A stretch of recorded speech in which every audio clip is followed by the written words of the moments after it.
What's up, fellow travelers? I'm super excited to intro the first podcast with members of the Droidz You're Looking For. Droidz You're Looking For, again, is a band I'm in. We do all kinds of music. We do original music that we've written as the Droidz You're Looking For. It kind of depends on what sort of show we're playing, what kind of music we're going to be playing. We also have I think right now we got about 30 cover songs that we do. Plus we do all the Traveler songs. So I guess it kind of depends. There's shows where we'll go down to St. Cloud and we'll be on the bill with some other bands who are playing original music, and we'll probably just stick to Droid stuff. But there's been times when we've been hired by bars to come in and play for the night, 4-hour show, and then we'll play a lot of cover music then. So kind of depends on where we're playing and why we've been hired, what we're going to be playing. But I'm super excited to offer this episode as an intro into the history of how it all came together. How did we meet? Who are the Droids You're Looking For, and how did this come to be? I will, fair warning, say that I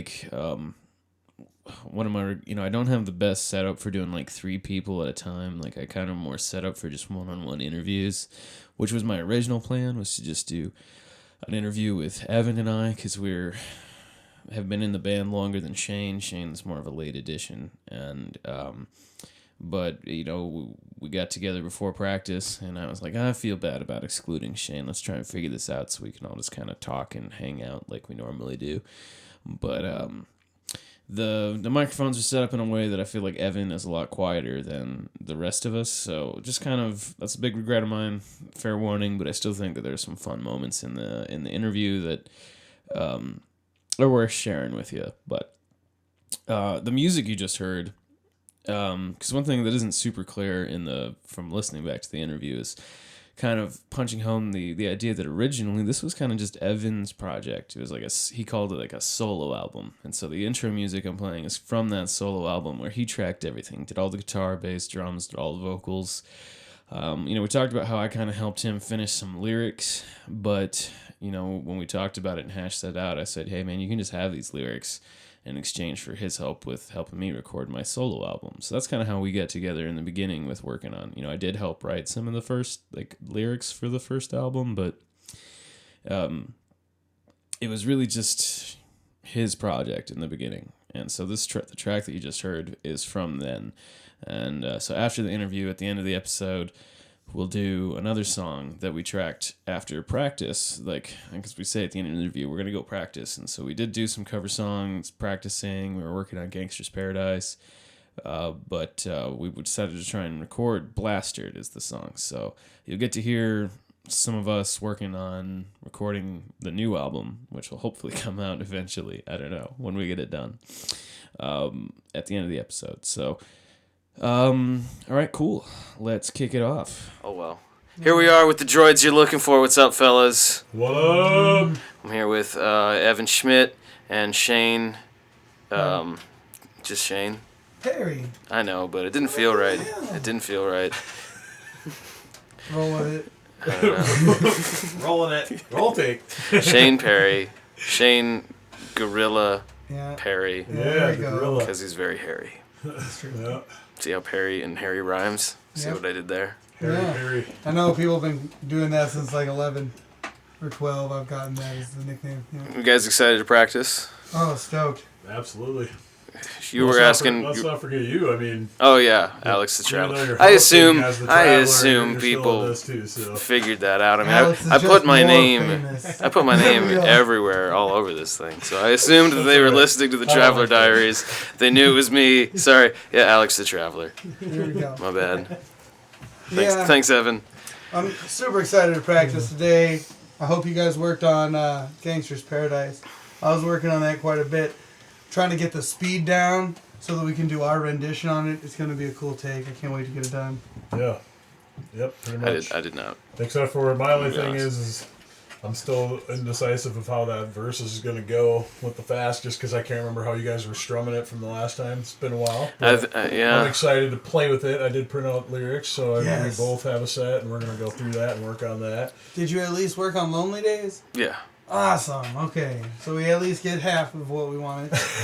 I mean, barely. Like I can barely play Lonely Days, I know it's. and I can't really do it and sing at the same time yet. Singing is No. easy. Once you Just get the get playing the- it just down, get the the words are playing easy. it down Yeah, it first, just yeah. repeats for words. It's just that first part Yeah. with the strumming. No.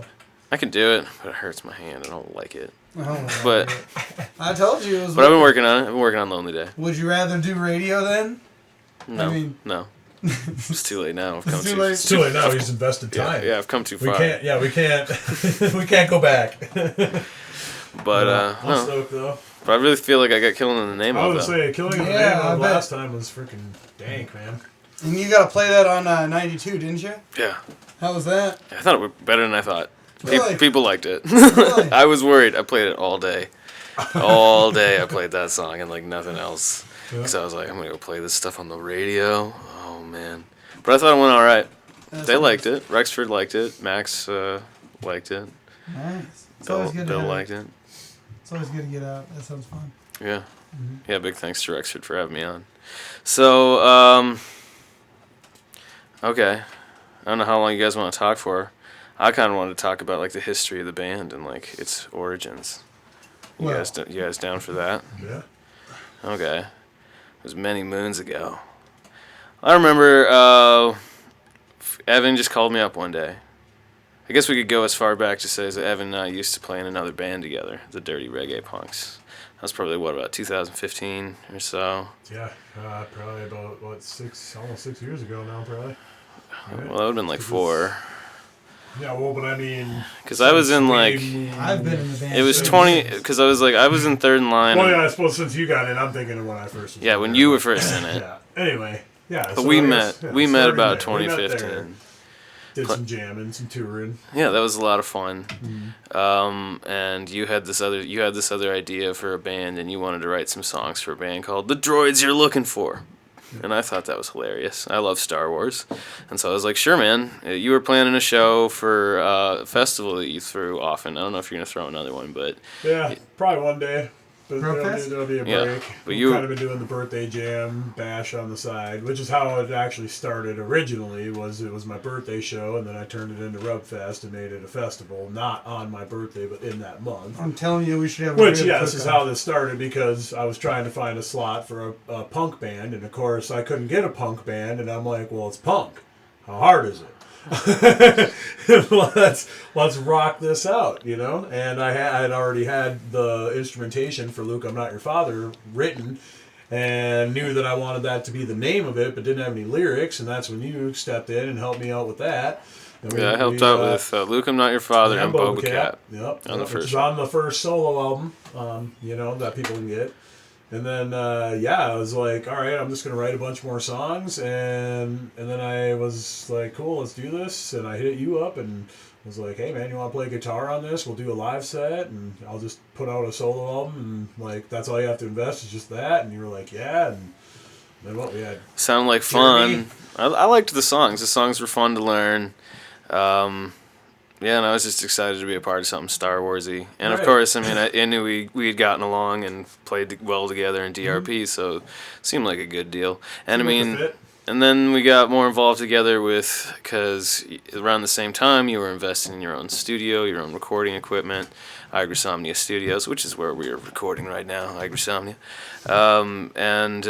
First thing we worked on together, because I was directing the Two Gentlemen of Verona for the high school, and I was like, hey man, I'd kind of like to do some punk rock music for the soundtrack to this thing. Can I record it out at Agrisomnia? So that was like really, you know, we started working together on all kinds of shit, so that was kind of fun, and getting to use the studios out here. And then, you know, after you were done with that first record and like you'd released it, you're like, you know, I kind of don't want it to end. And I was like, I'm down. Yep. And with your studio work, that's kind of how you met Shane, right? Yep.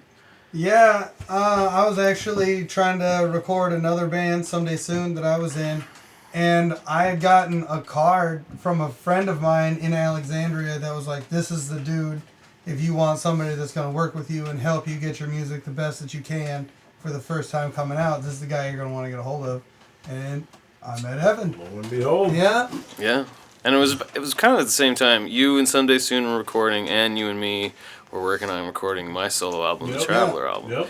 And so we hadn't played many live shows yet, really, as the Droidz up at that point. We played a couple. We just did the couple, yeah. We did the Rub Fest and my mom's benefit show, and then that was the end for Eric and Gooch, you know. Yeah. So they parted ways. Me and you kept going, and Shane's band here was out here doing their thing, and then they ended up taking their little hiatus, and Shane looked for a project and said, "What's up?" We did some jamming. Yeah, I can actually remember the first time that I jammed. Because I remember showing up, not really expecting, you know, some upbeat tempo, you know, more gargly, you know, tone, like faster words, you know, not really what I was expecting. And it was like playing with people that knew how to play. For a second, I was just like, oh my God! These guys are like, okay, these are the notes that we're playing. And I was like, huh, you know notes? I'm the only one that knows notes. That's awesome. We know notes. Yeah. And I was just really happy about that. And like you were saying, the songs were super fun and catchy. And like even after like the second or third practice, I was like, these are going to be the shit. I mean, what blew me away is, because I mean, before you came along, me and Evan did like a show. We did one show down at St. Cloud where it was just you and me. Yep. And we had backing tracks. We had the backing tracks, yep. To the album when we played live. Bass and drums, and then you did the guitars and the vocals. Yeah. And that was okay. It wasn't a bad show. Well, I mean, even the bartender said, he's like, I don't even think you guys need a band, you know? But me and you knew that, like, we need a band. We want to do it more authentic and well, it's raw. it's more fun. You get a little more freedom. You get to, I don't know. Definitely, I'm glad that it also just helped shape the sound different. You know, like I was impressed really with two things with Shane coming in. A was he was able to just learn so much material so quickly. Like Very that quickly, really blew me away. Yeah, how because you learned not only the Droid set, but then we banged out a whole bunch of covers right away too. You know, and it was like all this material in a And the matter Trav of set. what. Yeah, it was like the Traveler set, the Droid set, some covers. Yeah, basically two cover sets, basically. Yeah. And and that in a matter of months, you took all that on, and so that blew. Because I mean, you and me had been working on that material for a long time. You know, we wrote a lot of that material. Like, well, and even your stuff, I had already known so much about it because of being here recording it with you, and also helping kind of produce some of it too. Yeah. And helping, so I was like, it was already in my head, you know. So yeah. But it's been fun. It's been fun. So what do you think, Shane? Like of all the material you've had to learn, what's your favorite song that you've taken on? I gotta say that like, it's MIB, You Are My Sunshine, or Blaster. Boba Cat rounds out the top 5. I think that was 4. Yeah, that's four. Well, That's why you're the bass player. You don't have to tell it. You just feel it. I didn't get to tell you number 5, which is Jar Jar. It's just the way that some of the music comes together. You just wouldn't expect it to hit now, or you know, you think that it's fading out and it comes back in. It's just every time comes together with how you come off the guitar and he rolls off the drums, and I just never expect it to accent where it is this time. So, I mean, I like them all, but I love our renditions. I think Gangster's Paradise is going to be amazing when we get done with that. Cool. Yeah, that's why I was glad you said some covers too, because I'm in the same boat. I really love a lot of our cover stuff. There's some of them that are just awesome the way we do them. Yeah, You Are My Sunshine. My parents were here hearing it the last time, and when we got done and I came upstairs, they were like, so that was You Are My Sunshine, right? And I was like, yeah. And they were like, we thought so. But it was really crazy how it was like super fast, and then it broke into this reggae thing. And then my dad from the background was like, I love your guys' reggae stuff. So, yeah, it was just kind of funny. But, yeah, I love that the most about what we're doing right now, I'd say. You know, is the cover thing, and just like us being able to find our way to redo songs, and like that's giving us kind of a break, I think, to be able to come back to the next album and be like, what are we going to do with it? You know, like, what's been fun to play this last year or so, you know? And what did we have fun like doing for styles? Like how can we incorporate that, and let's add that style or that feel in on this next album. And I think that's kind of why this cover push has been great for us, you know. I think it's definitely helped us learn a lot and get out of our comfort zones a little bit, and find our sound. I mean, I love how we get a little bit more funk with Shane in the band too. Yeah, like you absolutely. really, can really I like the funk. do some funky grooves on that bass, and it really has Funk rounded and out nothing our but- sound in a way that I'm glad that it has, and it was a good call to find that extra band member as opposed to just stick to Sticking to it, yeah. to like a duo with like backing tracks. So, Well, but I mean, everyone knows Tenacious D is the best duo. If you're gonna get a duo, it's Tenacious D or it's Jim Croce and whoever the guitarist guy was. I can't remember his name.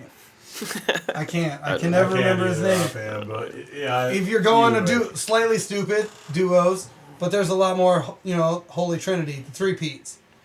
ZZ Top, Rush, The Who, some of the best three Pete's. we were talking about other people that might be interested, so who knows where we'll go from here. Yeah, we may eventually adapt into something. Find number but- 4. We could be like Foreigner. See, and that's where I'd like to stop. If we could never find that fourth guy or girl or anybody that could be keyboard, guitar, bass, drums, just like we are, like with our switching abilities. That's the other thing with this band that we haven't even talked about here is, the fact that we can all play all the instruments. Everybody takes a turn. Yeah, we So- have alpha formation, but there are other formations. Yeah, that's true. And Delta. and we use growing beta quite a those. bit. Beta's a good, like- Beta's another. Yep, the main one, and then delta. So and we need a little more deltas. Yeah, we do more deltas for sure. You on the guitar. Just a couple more deltas. Yeah. And then what's the one where Omega is where when you're he's on the drums. Yeah, Omega. if you have any suggestion for Omega formations where I get to play the drums, you let us know. You let us know. You're the one that needs to be able to No, drum I'm it. asking them. Anyone the listen? internet. Yeah, the you're internet asking the takes a internet. good I was drum like, song. don't tell me. You guys know. Well, the internet's probably asking, like, well, what do you mean? Like, what do you want? Like, probably you're asking for, like, beginners, right? Of the three of us, you're the least experienced. You on know the drums. what? We'll start you where I started. Let's cover something off of the Nirvana Unplugged album. It's perfect. It's all laid back and super simple the way they renditioned all them songs.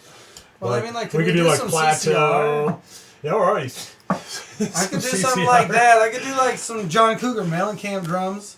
I'm not Lars Ulrich, okay? I'm just not. Lars Ulrich sucks, so you're way better than Lars Ulrich. Ruthless. Hey, I'm a Send it on Metallica Hudson. fan, and I'm sorry, but he sucks. Have you heard like some of those remakes? I'm just saying. But anyway, we're getting off track with that. Okay. Well, I think this has been a solid 15-minute intro. I think probably the best thing we got to do is like actually go practice. Yeah, we should Yeah. probably do that. And We can always then- let them know how things go next Yeah, week. and then we can do another one later. Have more chats. All right. Thank you guys. Thanks for taking the time to chat.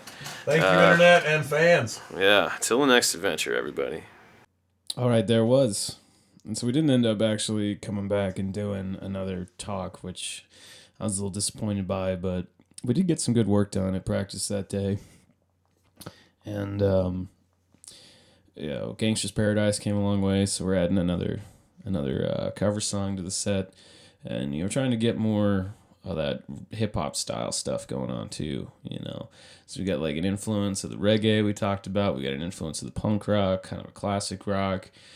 And some hip hop too. So, we got pretty much a hard rock sound, but we do draw a lot of influences from different kinds of music. So, I'm excited to share this song at the end here. We're working on Blastered again. That's a song that we wrote together. So that's on the new album. There's some songs from the old album that we're re-recording, like together. Not every song from the old album made it, but most of them.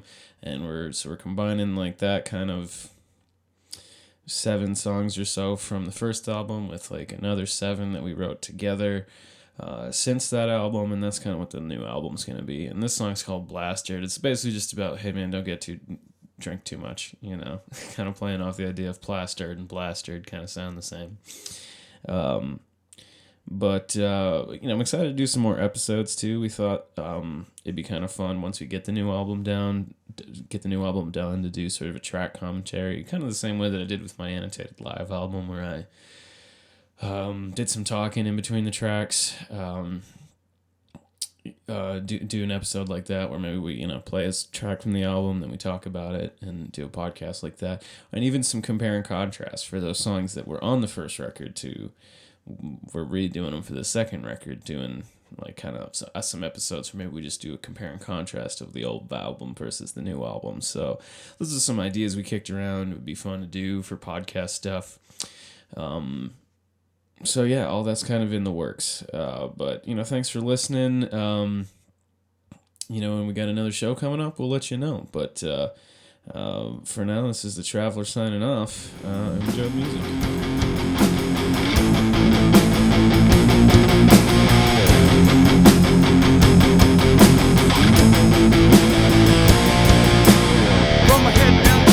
That Dixon sloppy sings those that said for a good time call me and enter here if you please, but they gave me haze, dug my grave, and I remember what I learned that day, that a good night really never changes. Drunken days and fucked up faces, I awoke but ass naked in the middle of the yard. There was no mistaking that they did this shit to me. Guess I must have paid my fee. There's the moral to the story: when you're a guest at a party, pace yourself, don't get too drunk, fuck things up when you get fucked up. Don't be that guy.